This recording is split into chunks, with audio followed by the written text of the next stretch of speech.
عمران خان کی بہنوں کے ساتھ یہ کیسے دیکھ رہے ہیں آپ اس جو خط لکھا ہے عمران خان نے چیف جسٹس کو، ان کے پاس آپ سمجھتے ہیں اختیار ہے کہ وہ ان کو انصاف دے سکتے ہیں جس طرح آج کل کیسز ہو رہے ہیں؟ دیکھیے یہ تو کئی اپیلیں ہوتی ہیں، کوئی خطوط ہوتے ہیں جو ہمارے سپریم کورٹ کے اندر اتنی عدلیہ اتنی آزاد تو ہے نہیں، یہ تو نوکری پیشہ جج ہیں، نوکری کر رہے ہیں، اور 26 امینڈمنٹ کے بعد ان کے پاس کوئی اختیارات نہیں ہیں۔ عمران خان نے تو خط لکھا ہے ان کو، اب وہ اس کا فراہم کرتے ہیں اور وہ کرتے رہیں گے، تمام مقدمات میں وہ تو عدلیہ میں پیش ہوتے ہیں۔ میں چونکہ خود پیش نہیں ہو رہا، میں تو ان سے اظہار یکجہتی کے لیے آیا ہوں۔ جو ہمارے یہاں کے چیف جسٹس جو ہیں ڈوگر صاحب نے اپنا ہاتھ دکھا نہیں دیا کہ وہ کیسے چیف جسٹس ہیں، اس لیے کوئی توقع تو نہیں ہونی چاہیے، لیکن اس کا یہ مطلب ہے کہ آپ ان کو اپیل میں نہ جائیں یا خط نہ لکھیں، لکھنے چاہیے۔ یہ جو سعودیہ کے ساتھ رات معاہدہ طے پایا ہے کہ دونوں ملکوں پہ حملہ، ایک ملک پہ حملہ تصور کیا جائے گا، اس کو کیسے دیکھتے ہیں؟ کہا جا رہا ہے بہت بڑی ڈیولپمنٹ ہے۔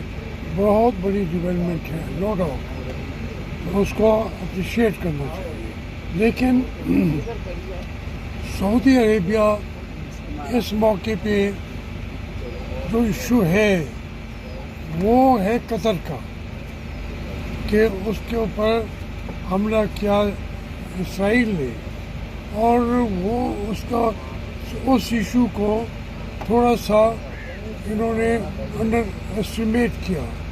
ضرورت یہ ہے کہ وہ اس کے اندر دکھاتے کہ ہم سب ملک جو ہیں مل کے جو معاہدہ یہ سعودی عرب سے کر رہے ہیں، وہی معاہدہ قطر کے ساتھ بیٹھ کے تمام مسلمان ملکوں کو کرنا چاہیے تھا۔ باقی جہاں تک وہاں کا تعلق ہے، وہاں سعودی عرب کے ساتھ تعلقات ہمارے ہونے بھی چاہیے، لیکن جب وہ اگر انہوں نے آپ سے پوری سپورٹ مانگ لی کہ ہم پہ یمن نے حملہ کر دیا ہے، پھر کیا کریں گے آپ انکار کریں گے؟ آپ تو معاہدہ کر چکے ہیں۔ اس لیے وہ ایک پاکستان کے نظر سے یہ وضاحت طلب کی جانی چاہیے تھی کہ یمن بھی اسلامی ملک ہی ہے، ان کے آپس میں اختلاف ہوتے رہیں، لیکن ہم یمن کے خلاف آپ کو اپنی جو سیکورٹی کی ہے وہ آپ کو پرووائڈ نہیں کریں گے۔ باقی سب کے ساتھ اگر ایسا ہی ہمارا کرتا ہے تو پاکستان کو بالکل سعودی عرب کے ساتھ کھڑے ہو کے جنگ لڑنی چاہیے۔ آپ سینئر سیاستدان ہیں، خان صاحب کو 700 دن ہو گئے جیل میں، 2 سال ہو گئے، ہم دیکھ رہے ہیں احتجاج بھی ہو رہے ہیں، ریلیاں بھی ہو رہی ہیں، ابھی پھر پشاور میں جلسہ اناؤنس کیا ہے، آپ کیا سمجھ رہے ہیں ان کی رہائی کیسے ممکن ہوگی؟ دیکھیے رہائی کا پھر وہی بات ہے، میں یہ عدالتیں میں 6 سال بیٹھا رہا، انہوں نے میری ضمانت کی درخواست سے سپریم کورٹ نے نہیں سنی تھی، تو اس کے باوجود ہم نے درخواست تو دی ہوئی تھی۔ وہ افتخار چودھری اس وقت وزیر اپنا چیف جسٹس تھے، وہ انہوں نے انکار کر دیا، لیکن جب ان کو خود ان کے اوپر انہوں نے ان کو نکالا، تحریک چلی، پھر جب واپس آ کے بیٹھے پھر کہا کہ یہ ہم نے غلطی کی تھی، 3 دفعہ فیصلے کے اندر مجھ سے معافی مانگی افتخار چودھری نے۔ تو اس لیے یہ کہہ دیں کہ عمران خان کو رہا کر دیں گے، میں کوئی زیادہ توقعات نہیں لگاتا۔ میرے لیے اہم بات یہ ہے کہ عمران خان کھڑا ہے اپنے موقع پہ، اس کے لیے ڈٹا ہوا ہے، یہ اس کو رہائی دے نہ دیں، وہ تو رہائی کے کئی راستے ہیں، وہ ان کو اڈاپٹ بھی نہیں کرنا چاہتا۔ اس نے جو سٹینڈ لیا ہے، اس کا جو موقف ہے، وہ سب سے اعلیٰ چیز وہی ہے، کسی سیاستدان نے اس طریقے سے سٹینڈ نہیں لیا، سرنڈر کر جاتے ہیں، اس نے سرنڈر نہیں کیا، اس کو اہمیت آپ دیں۔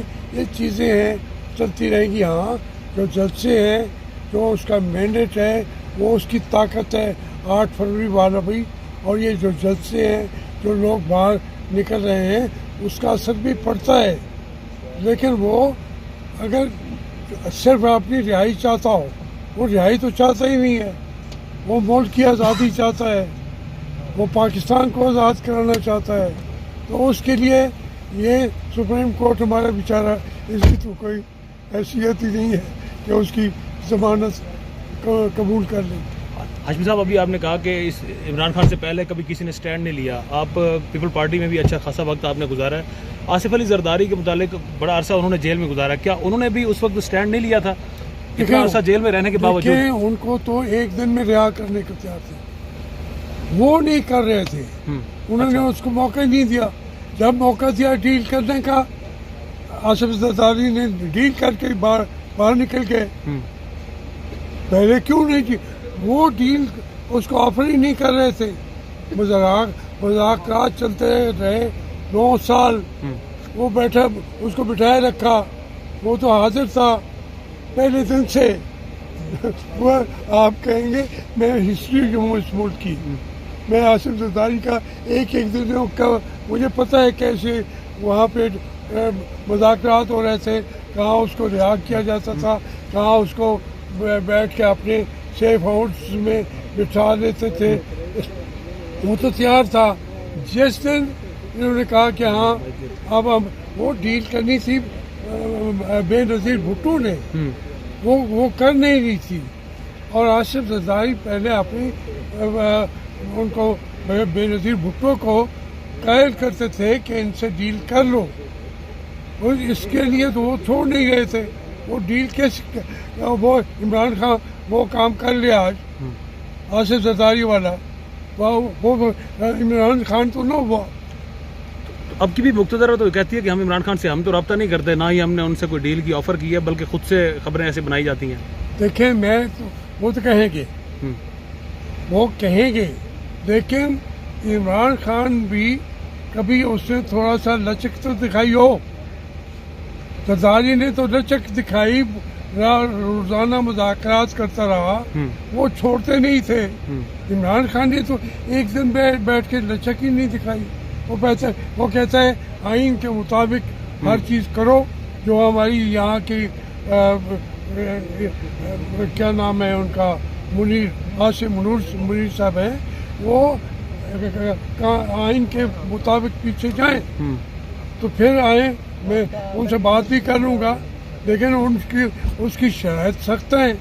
وہ پہلے کہتے ہیں ان کو آئین کے مطابق کام کرو, تو کیسے کریں گے؟ وہ تو نہیں کرتے. وہ تو آئین کو کھائے بیٹھے ہیں, آئین کو توڑ کے بیٹھے ہوئے ہیں.